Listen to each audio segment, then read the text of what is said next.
The beeping of the heart monitor was the only honest thing in that room. I heard my husband's voice before I fully understood where I was, before I could feel the IV needle taped to the back of my left hand, before I registered the antiseptic smell or the thin cotton blanket pulled up to my chin. I was 3 hours out of emergency surgery for a ruptured appendix, still half submerged in the fog of anesthesia, when I heard him say the words that changed everything. 3 days, Mom. That's what the surgeon told me. 3 days before we know if she's stable. A pause. I know, but if she doesn't pull through, everything transfers to me. The house, the business accounts, all of it. His mother's voice crackled through the phone speaker, loud enough that I could catch every word. Roberta always talked like the person on the other end was hard of hearing. Finally, Curtis, that company has been her little hobby project long enough. Once it's ours, you can hire a real CEO, someone who actually knows what they're doing. My husband laughed, not the uncomfortable, polite laugh of a man caught saying something wrong, a real laugh, the easy, relieved laugh of a man who had been waiting a long time to exhale. I kept my eyes closed. I kept my breathing slow and even, and I memorized every single syllable. Before I tell you what I did next, you need to understand what that business actually was, because it wasn't a hobby, and it was never just mine. My father, Dale Drummond, started Drummond Fabrication out of a rented garage in Akron, Ohio, in 1987. He had $32 in his checking account, a second-hand metal press, and exactly 0 business connections. He ran extension cords from the neighbor's outlet for the first 3 months because he couldn't afford the deposit to get his own electricity turned on. I grew up doing homework at that metal press while he worked nights filling client orders. I knew the smell of hot steel and cutting fluid before I knew how to drive. When he died of a cardiac event 8 years ago, he left me the company with one condition written into his will: keep the people, don't let the wolves in. He was talking about Curtis, though he never said his name out loud. I had turned Drummond Fabrication from a regional shop into a mid-sized defense contractor with 47 employees and 3 active government accounts. I did that with the people my father had spent decades building his team around. And the whole time, Curtis, who had never once set foot on the production floor, who couldn't tell you the difference between a lathe and a mill, who had spent 6 years treating my company like an ATM with a difficult PIN, had been waiting for his moment. I just didn't know how patiently he had been waiting. The surgery had happened fast. I collapsed at my desk during a late afternoon budget meeting, and my plant manager called 911. The hospital was 15 minutes from the facility. I hadn't chosen it, hadn't planned anything, had been unconscious in the ambulance when the paramedics made the call. Curtis arrived 90 minutes later with his mother already in tow, which told me everything I needed to know about how that conversation had started between them. I lay in that hospital bed and I thought about my father's desk.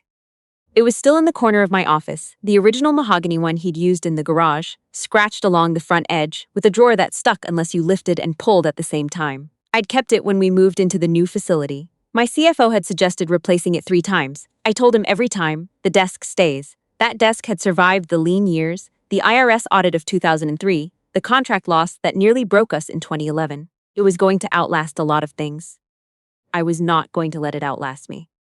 I waited until I heard Curtis tell the nurse he was going down to the cafeteria. Then I cracked my eyes open. Gwendolyn Pacheco was sitting in the chair by the window.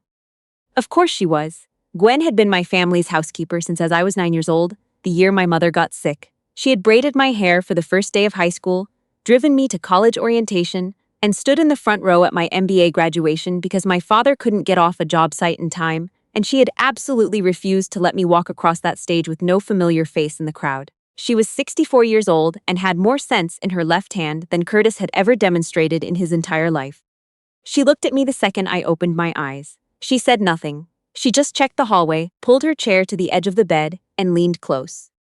I heard everything, she said quietly. I know, I said. My voice came out like sandpaper on rough wood. How long have you been here? Since they wheeled you out of recovery, she paused. He called his brother before he even called me. That landed somewhere in my chest like a stone dropped in still water. I asked her for my phone. She told me Curtis had taken it. I asked for hers. She handed it over without hesitating, and I dialed Priscilla Ng from memory.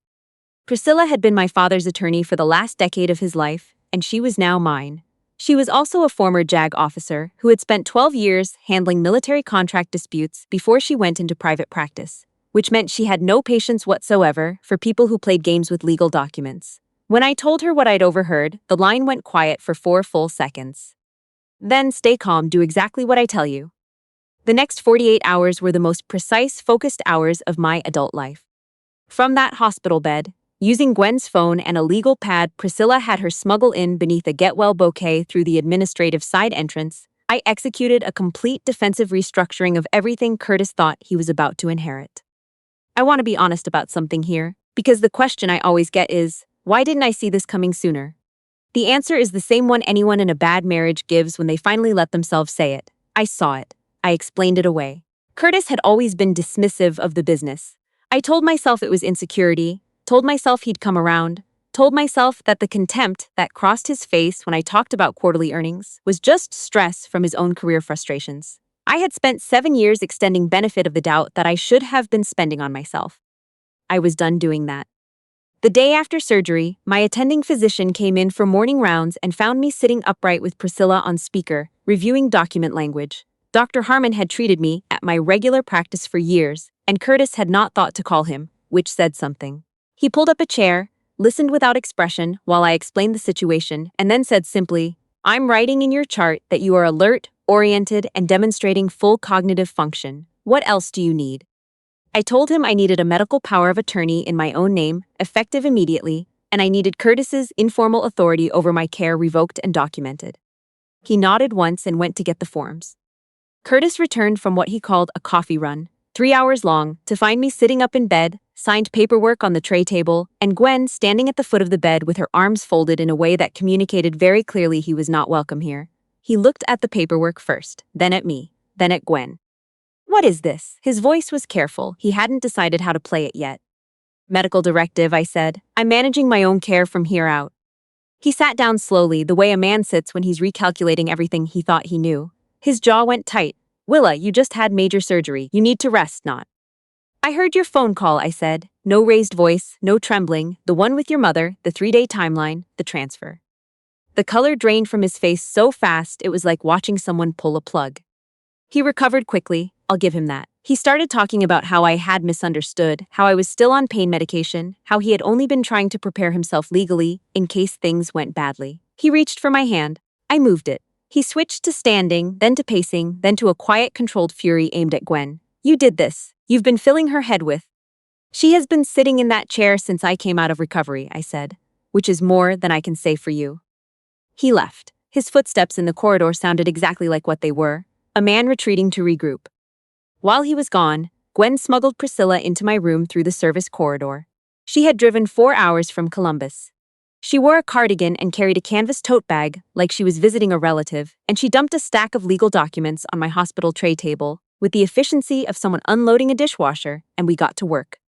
Priscilla had not been idle since my first call. She had already filed an emergency temporary restraining order against any transfer or encumbrance of business assets, citing potential undue influence against an incapacitated principal.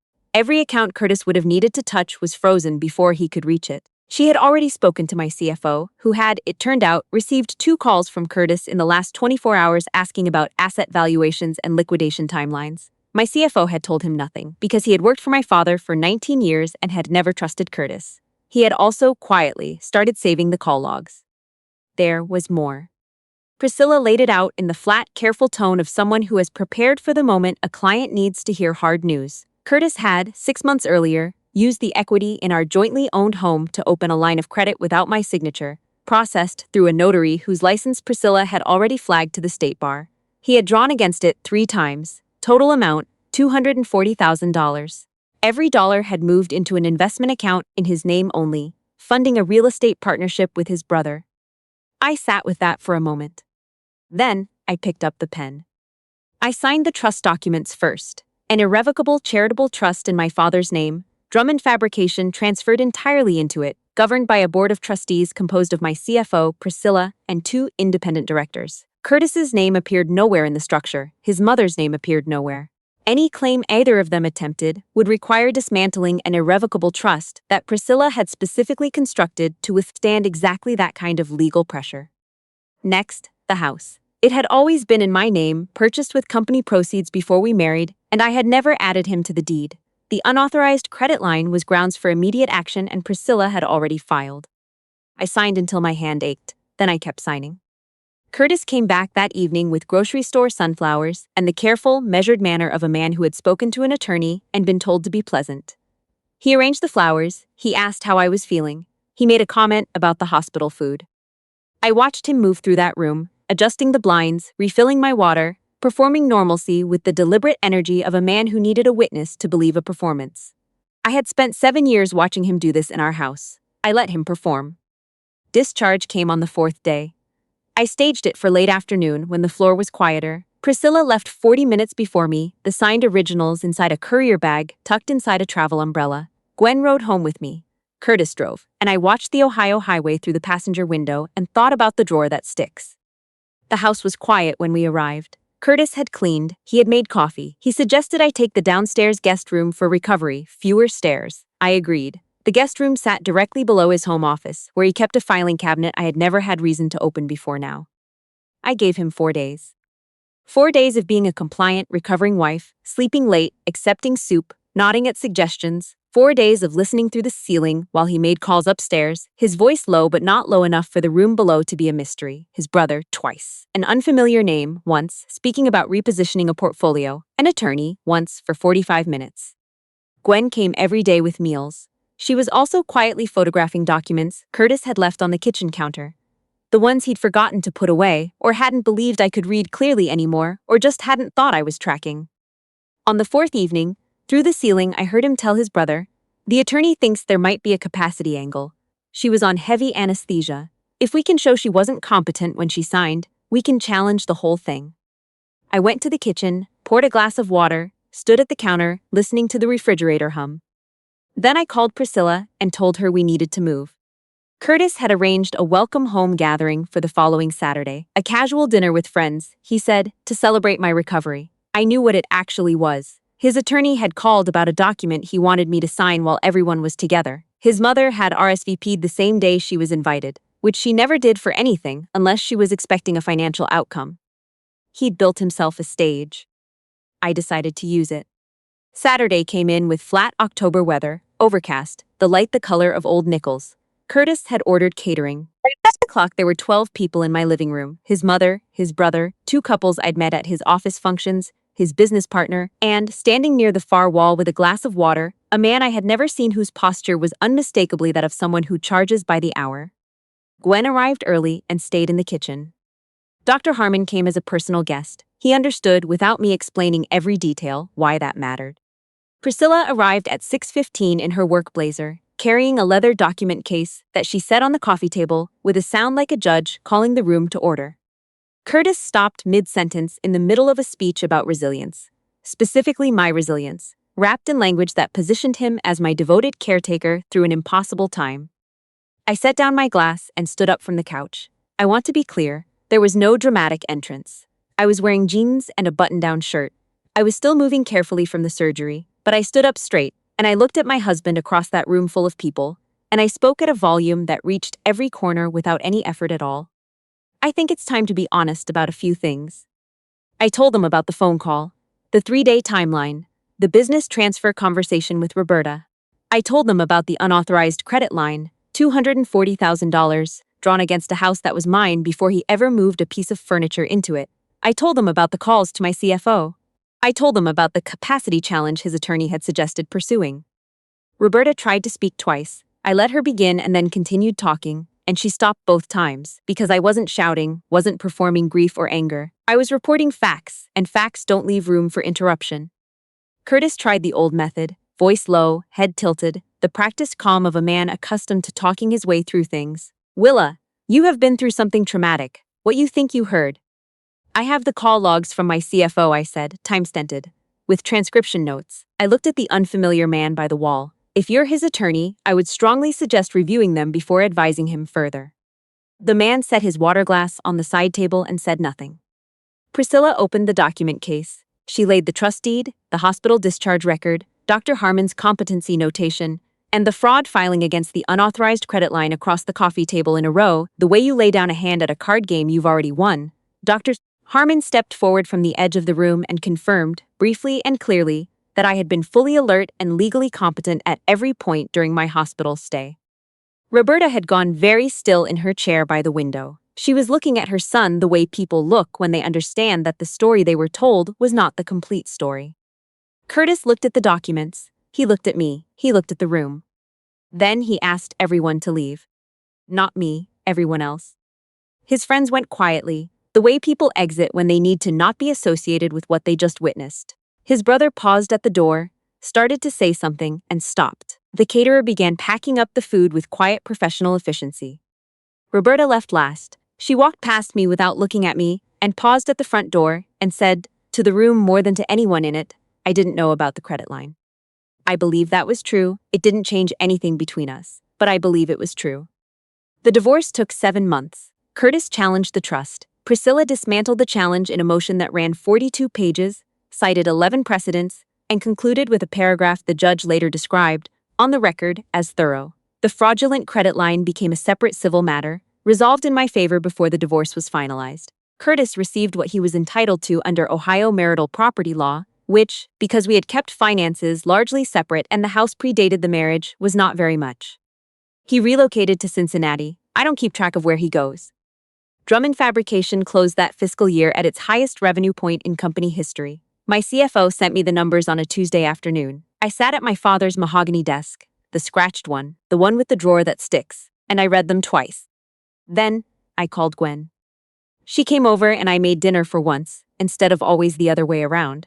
We ate at the kitchen table, and she told me about a conversation she'd had with one of my production floor supervisors, a woman named Dottie who had worked for my father since 1994, who had quietly taken a second job on weekends because her son's college tuition was due.